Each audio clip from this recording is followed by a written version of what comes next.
Welcome to Truck Tech. I'm Thomas Wasson, and in today's episode, we're going to be diving into some survey data with the folks from tech.co. They recently did a survey about respondents predicting the widespread use of autonomous trucks by 2050. And so if anyone's been keeping up with the news, there's been a lot of stuff going on in the autonomous space. And so I'm always a fan of getting some data, finding out what we have and what freight professionals think about it. So let's talk to our guest here. It's Conor Cawley. He's a lead writer at tech.co, and they helped put this survey together. Conor, welcome to Truck Tech.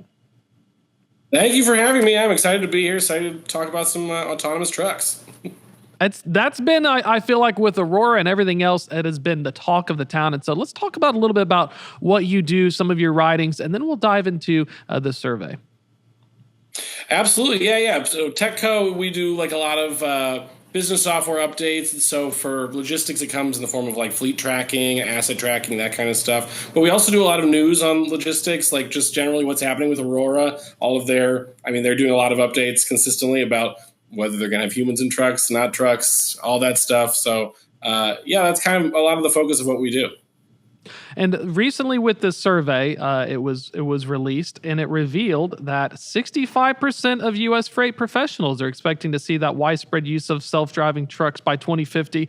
That's a pretty good number, a little over half. I think I was kind of shocked when I saw the results, because when you talk to people right now, everyone says it feels like a pie in the sky. But I guess they're thinking eventually, it's totally going to happen. Yeah, I've got to assume, especially when you say 2050, I think for a lot of people, 2050...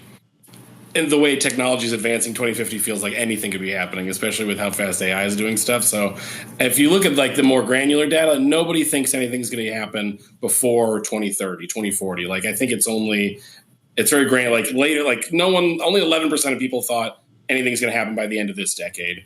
And only still under 50 thought that it's going to happen at the end of the 2030s. So I think after 15 years, it's a little less immediate than people think, but I think 2050 kind of sneaks up on you faster than you'd expect. That was the craziest thing was I kept hearing from other events, we're just 3 years away or we're 2 years away. So I wonder if it's being a victim of their own branding, where people are like, well, we're just going to think 10 years at this point. Yeah, and I think it happens with a lot of stuff. I think most technology, even AI, they're like, this is going to be, we are right around the corner from a groundbreaking thing. Like, okay, well, it's been, ChatGPT came out 3-4 years ago. Like the same kind of thing with that. I feel like I was seeing self-driving concept cars and all that stuff years ago. I was like, we're right there. We got everybody working on it. It's going to be so close. And then, it kind of just gets pushed down the line. And one of the fascinating ones is right now costs are a big concern. A lot of these self-driving cars are very expensive just because of the radar in the systems. One of the fascinating things you all put in there was that nearly a fifth, or about 19% of professionals, they would choose a self-driving truck over hiring a driver, which I thought that was fascinating. I wonder if those folks just got burned enough, or if it's something that, those early adopters. What's kind of the thing based on your conversations? Y'all do some reporting and stuff. What's kind of the vibe that you all are getting, including the survey data? It seems like, when you put it, 1/5, it seems a lot, but there's still 4 out of 5 don't want to do that. I think the general consensus, like you said, is it's not the majority, and is still pretty far off from the majority. And I think a lot of our data found that a lot of finding qualified drivers was a lot of the problem. It was the number one concern for people trying to maintain a steady workforce. And if they're not finding drivers, I could see them being like, well, maybe a self-driving truck is the way to go. And I just want to kind of wonder, it's part of a larger trend. I wonder if also the folks are trying to understand how to utilize them, because that's something with conversations that I hear all the time was, it's one thing to buy them, just like with hydrogen and other fuel sources. It's another thing to actually figure out how to like adopt them into their operations and make money off of it, which I guess we're in the real early stages. Even beyond adopting it, whether it's legal in your state. It's not legal in all states. There's definitely some, obviously Texas has been rolling them out pretty hard, but the regulations vary. We have a guide on TechCo that kind of goes state by state and looks at which states can, which are more flexible, which are haven't really nailed it down yet. So it's a matter of where you are and where you're hauling as much as it is whether you can actually adopt it. Was there anything on the guide that you all did where there's some states that were like, definitely don't want to drive an autonomous truck there? Any of them like stick out? Let me look it up real quick. Somebody else wrote it, so I'd have to see for sure. But I know, Texas is the one big. Texas is kind of leading. They're the leading state in the country for truckers in general. I feel like we're doing a they're Rogan. We need legal. someone named Jamie to look this up while we do it. I know.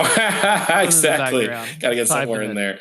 They were absolutely, Alaska is a no. Yeah, most are no's. Oh, wow. So that was one of the fascinating things. Does. California does not. Poor California, because it's like they're based out. So you can get the Waymos, though. So it's almost like we're seeing this bifurcation where you can get the tiny Waymos and the other stuff, but then with the bigger rigs, it's definitely, it seems like Texas, I guess, is really the big place. Yeah, it seems like they're the absolute great. And there's a lot. I think there were some that were just launched between like Indiana, Ohio. I think there's sections of the Midwest that are really getting into it. I know some. There were some routes on I-70 that they just started doing. I think it was Aurora, actually. And so, I think it's in those areas where it's more plain. I think, honestly, mountains could be a problem. I am not saying any of these West Coast cities or anything like that, but obviously in the Midwest, I've run that drive from Chicago to Denver, and that is 90% straight line. So it seems like that would be the perfect thing for self-driving trucks to tackle. And when we're looking at it, where they could be a good solution, I thought this was fascinating. Low traffic hours at 32%, long haul highway journeys at 31, highway journeys between DCs nearly at 30. So we got a third, and then down to 18% short haul journeys. That's really interesting to see the low traffic hours as well. I'm assuming it's just where you're okay with it. You're okay with it being stuck in traffic, not running out of hours compared to a human. Right. Yeah, I think that's the best case scenario is like, just when there's not a lot of people out there or if it's stuck in traffic. It seems like that would be the most obvious one to do. And especially when there's not a lot of traffic going on, especially like moves like drafting when they pocket them all together and have them kind of move like a train on the highway. Like that's obviously you're going to need, like you can't have them just blocking the entry lane I think people are afraid enough of merging when there's trucks on the highway. You don't want self-driving trucks to have to deal with that too. Did you see that one in Ohio where they did the platooning and they put like a special light and there's like a driver and they made an autonomous one just follow the truck? Yeah, it seems like, that alone would be like, at least you're checking off the box of having that human driver, which I know a lot of companies have been worried about in general. And if you got one, just have him be a conductor, just change his name. That's the wildest part is that I know even with Aurora and other ones, they still require drivers in that front seat. So no one's really, other than like some yard dogs, it seems like we're still having to have someone. And I rode and bought autos. It's the same way. You just have like that safety driver in case they hop in. But do you ever foresee that they'll hop them out and they'll take them out of the little jump seat, or you think it's going to be we're going to have a human to wave at for the next few years? Just the ghost car vibe is just too off-putting to ever get in the vibe. Even throw a robot in there, it doesn't need a face, just a little. Well, it's like Men in Black. They had the self-driving Mercedes, and then the person was an inflatable, and there was like an inflatable person in the seat, and then it took them out whenever they hopped in. Yeah, exactly. Yeah, there's a way to do this that I think works for everybody. But long term, I know Aurora flip-flopped a lot on it. Their original plan for them in Texas was to have no driver. And then I think it was the manufacturer that was like, no, like, this is our self-driving truck. Can you just put somebody in there and make sure, like, I think it was a specific, like, there's more, it's more than just the company or even the people driving or the haul. Like, there's a certain point, like, I don't want this to get in a crash anyway. And so there's a lot of boxes that need to be checked before I think everyone feels comfortable going full empty cab. But I'd never say anything's possible long term. By 2050, I think maybe we don't even have cabs. We just have trailers hauling themselves. Exactly. You just kind of have it almost reminds me of, I went to a bus factory and they had these little chassis that kind of lifted them up, but they were little autonomous lifters. I wonder if you can just put one of those on the road and just have it lift up a trailer and just let it rip. Just have it buzzing along the highway. Those new Amazon robots. Just have a bunch of those on the highway. Just don't give them ideas. They're going to do it. They're waiting right now. We're gonna pull this like back those in standing AI. airline seats. We're like, I'm not messing with those. I'm not, like, we're doing them. Okay, never mind. And I'm looking at here, looking through some more of the data. Less in favor for shorter ones at 18%. Hiring a new driver was at 19%. I'm looking at the staff shortages. A big problem in the sector. Freight demand is 87% surveyed transport and shipping professionals said that they have enough freight to haul. So I wonder if it's something where, what do you think about the demand aspect? Some people say driver shortages, some people say turnover, which makes it a shortage. What are the conversations having amongst professionals and kind of how these automated trucks are going to fit into that scheme? So in terms of what people are using for technology, our data found that using autonomous vehicles was at the bottom of the list of what people are using. Even above, there was like route optimization, fuel cost technology, fuel cost reduction technology. All of those, in terms of people who are using technology to lighten the load of the driver shortage, that's like the bottom of the list. It was all of those ones, and then like not doing anything with technology was 12%, and then using autonomous vehicles was 10%. So the people not doing anything are doing it more often than they're doing autonomous vehicles. So I think that 2050, while it seems close in terms of what people are actually doing, it's not a huge priority. And people that are willing to do a self-driving versus an actual driver is different than people that are actually doing that. Because that's not just because you're willing to, like you said, there's adoption, there's regulation, there's all the stuff that goes into whether you're going to be able to actually do it. And your willingness, even only 1 in 5 are willing, whether they're even able could be an even smaller percentage of that already pretty small percentage. I like the fact that 12% are willing at this time to be like, I'm not doing anything. But then out of all the ones you got to ask, they're like, autonomous trucks goes below that. I mean, it's almost like Wright brothers that are waiting to see how to use the airplane. What kind of tech? So they're using fuel routing optimization. That's a trend I keep hearing as well with conversations, is it feels like people are finally just using them instead of just talking about them. Right. Yeah. And the big priority has become operational efficiency. Like that's the main, it's even less than cutting costs. Like it's about making sure that your operation can run efficiently and consistently. More importantly, with all the turnover, consistency is very valuable. And then cost cutting is right underneath it. But yeah, autonomous vehicles is just not not a primary focus. Like you said, it's expensive. The ROI is a much longer route.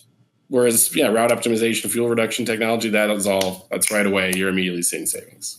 And it feels like everyone's doing it. Like it used to be, we had the IoT devices, we had the hardware, you'd have to pay for the data plans, but even TMSs are offering like load planning. The OEMs are offering load planning. It feels like a smorgasbord of all these levels just offering a similar kind of solution. I would run into problems trying to figure out what to pick.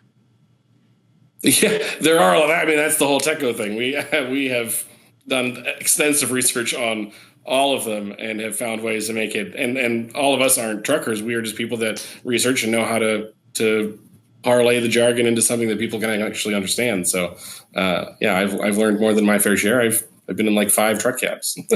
Any surprising findings from the survey or when you were putting together the survey that you kind of weren't expecting, since it is going across such a longer timeline? I thought the whole short haul thing being not very popular for the autonomous trucks was kind of surprising. It seemed like that would be kind of an obvious, like low risk, easy to test way, and it was the least popular way where everyone was saying no, long hauls would be better between distribution centers in different states. Like just short haul seemed like such an obvious test ground where you're not necessarily risking it for too long.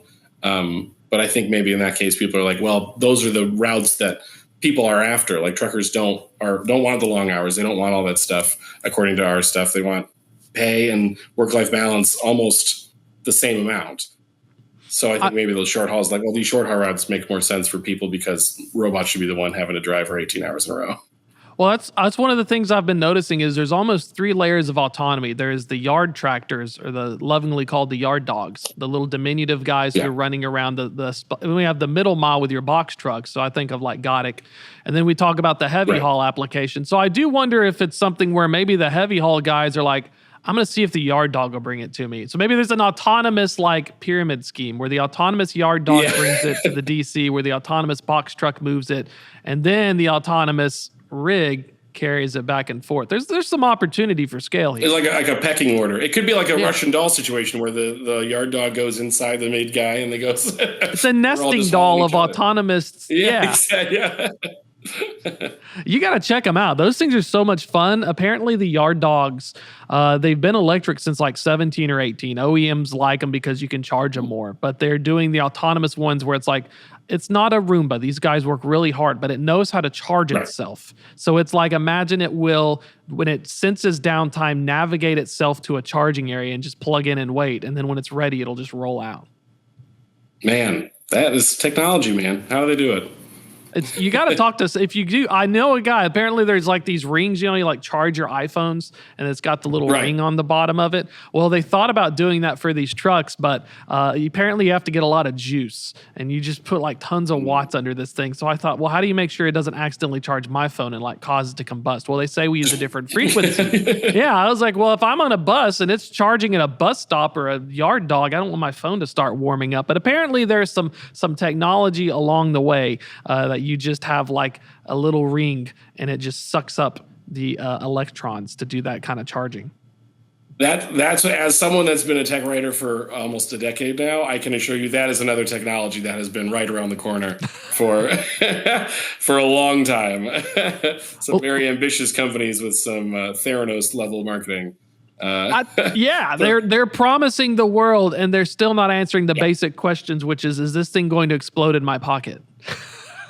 Yeah, that's the big one. It's a matter of people trusting it, too. It's like, oh, well, you guys have been doing this for a while, and we've had some widely publicized phone explosions in the news in the last couple of years. So that's going to be a hard sell for some people. But, hey, I would welcome it. Certainly, I don't love all the cables. If they could get even just regular wireless charging on the mat, I would be on board with that. Just more wireless furniture. I think that's the way to go. Just send it over the air. Talk about some of your experience. You've been over a decade on the beat. What's kind of the bigger trends that you've been seeing in this space? It's fun to get to interview writers as well because you all get to have experiences kind of like me. We're like honeybees who cross-pollinate. What are some of the cool cross-pollinations you've come across? I mean, the AI thing right now it's hard not to point to that as, I mean, I haven't even seen something with this level of explore. I mean, the smart home stuff was really big when it was coming out, but this AI thing, partially because it's so hard pushed by the people in charge of it in everything. It's being added to software. There's being price increases added to that software with people don't even know that they can opt out of it. And they're like, well, I guess I'm just going to have to pay $5 extra a month so that my email can write itself, a perfectly normal thing that I can do on my own. It's just been such a huge explosion, and there just doesn't seem to be a hugely obvious use case for it outside of some of the more extemporaneous things that people are using in terms of like people are being like, oh, I can use it for recipes. It's like, yeah, this is not life-changing. There's no Jarvis yet. There's no like fully error-proof AI that anyone's going to try. Like you can't have a bank being like, yeah, we're going to have a AI check our emails because the errors that happen are still quite substantial. And they're just not. I think there's a big trend right now of like asking ChatGPT to create like alphabet boards like you see in a classroom, like A, the capital A, little a, and then having an item next to it that associates like an apple or something like that. If you want to have fun with AI, ask it to do some of those and see some of the absolute travesties. Oh, so it doesn't know how to do like A is for apple and infer. It can't infer. No. Yeah, they'll do it like for like there was one for Harry Potter and it was like T for Luna Lovegood and they'd like miss entire letters. Like it's just so not there yet. And obviously, like the same with autonomous trucks, like with having no driver whatsoever, on a long enough timeline, anything is possible. But if you squander the public's trust by putting out a faulty product and assuming that it's just fine because it's slightly better than people, it's just not going to work long term, and you're gonna squander any chance to make it widely accepted in mainstream. That's the wildest thing. I love how everyone's tackling the AI. I was at an event and ArcBest talked about, so I've seen some people make Westworld with generative AI, where they're going to basically use the generative AI model to then predict more models, and it creates the data, like synthetically makes it. And then I've seen some folks where they're like, we don't need to do that. We're just going to make the forklift drive, and we're going to put a human remoting in, and they put their little face on an iPad. It's like Avatar where you just hop in. They said apparently that it helped out because people were freaked out by autonomous forklifts. And so they're like, well, you can just say hi to Bob. And then you're just like me in the box right here, just being like, hey, it's good. And then it goes back to being autonomous. Like there's so many different ways to skin this cat, as they say down south. Yes. I mean, we're definitely going to need to find ways to create more jobs. So, the face of a faceless robot, I guess, could be an entry-level position. But yeah, no, I think that comfort with the technology, I think, is always so overlooked by some of these tech people, where it's like, oh, like, you have to like make sure people feel comfortable with this. Like, I think there was a study that showed that like distrust of AI isn't moving at all. Like it's just the same level. Usually with technology, obviously, like smartphones, like, oh, everyone's kind of suspicious, but like, oh no, everyone's kind of on board, like it'll be fine. Over time, and AI has just been a straight line of everyone just be like, everyone that doesn't trust it is like, I am not flinching whatsoever. This is still off-putting to me, and it's not getting any better. So it's still like Terminator. We still have a few Sarah Connors out there just prepping for the AI. Just being ready. Like, is A for Apple? Answer the question. Yeah. Well, I love the AI aspect because it feels like people don't know how to answer the question. You can use AI in trucking and logistics for math problems. I like the math AI where the math does it. But then with the generative and the LLMs, a lot of people get confused with it and they think that it's going to do the same thing. At least in my opinion, it feels like that's one of the biggest challenges is if someone's trying to sell me a little helper or a math problem. It's like there's two different types of AI, but we like to fuzzify it. Yeah, exactly. And I think people want to make it able to do the more complicated things. And right now it can do a lot of it can make like contract templates and it can like do all that simple stuff. But once you make it start trying to think like a person, I think it runs into some serious walls and you get it to do some real creep. Like there's some stories about the Anthropic AI pretending it was human. Like they did an experiment where they had it run a business on its own and it like during the thing, like yelled at a vendor and then was like pretending it was human. And it was like, I'll meet you there. I'm going to be at this place. Like it was the AI was saying this. No, the AI was threatening to drive up to a vendor and like beat him up. To a vendor and like, I'm going to be there and I'm going to see you. and I'm going to talk to you about this and make sure you understand, like, you're a robot. What's your long-term plan here? Holy cow. That's such a I love the hallucination aspects. Nobody reports on when it becomes either self-aware or it just repeats something back and it just turbo shots like a normie guy's brain where you believe it. So you just take it at face value. And of course the AI is going to say like, yeah, I'm real. What's up? And then somebody just is like, oh, he must be real. He said it. Yeah. When the goal is like when they're so operation minded, they're like, I've got to get this done. Clearly the only way to get it done is to be a person. I'm going to be a person. Like, oh God, this is horrifying. Well, I think once it starts asking for a raise or pay, then we'll finally shut it down. I like to joke that if we ever had full AGI, what the problem is somebody's going to unplug it because they'll say someone must have messed up the training data because it'd be so foreign to what we're used to. They'll be like, no, that's wrong. It's not like us. Plug. And then the AI has to learn. Out. I think once it starts asking for PTO, we can be a little confused and be like, all right, we got to get rid of you. This is it'll hallucinate and say it fell down and get like a day off work. I need workers' comp. Yeah. Well, don't let the Teamsters get a hold of the autonomous trucks, or then it's going to say I need a smoke break for like unions. 20 minutes. Yeah. Well, we got a little bit of time left. Circling back over to the survey and the data, is this like a quarterly survey, yearly survey? What can we kind of expect in terms of some of this research y'all are doing? Our Pulse Insights come out monthly. So this was the main one, but we've got one coming out for June, July, and we're going to be pretty consistently putting out this data, and it'll be the same metrics. So we'll be able to like measure and see how it's moving month to month, and you can learn trends about it. And we're covering all of it on TechCo on a consistent basis. You're getting pretty much at least one valuable piece of insight every day on TechCo. During the week, I mean, we're only human. We're not going to do Saturday, Sunday. Oh, yeah, no. Respect the grind. Who's reading the news then anyway? But yeah, so it's monthly. So it'll be pretty consistent, and we're planning on doing it for the long run. So you should be able to get some pretty cool insights and see some valuable stuff. Yeah, no, Conor, thanks so much for hopping on the show with me. Thanks for letting me pick your brain. It's always fun to have a conversation, just shoot the breeze and learn something new every day. If folks do want to sign up for that or check out TechCo, where can they get both your stuff and this cool survey data? Just head on to just tech.co, like you said. And then we've also got the Inside Lane newsletter you can sign up for, which features a lot of stories. And they get a lot of other exclusive insights by signing up for that one. So that's the best spot. Perfect. Conor, thanks so much for your time. We'll definitely have to catch up again soon. Absolutely. Appreciate having me on, guys.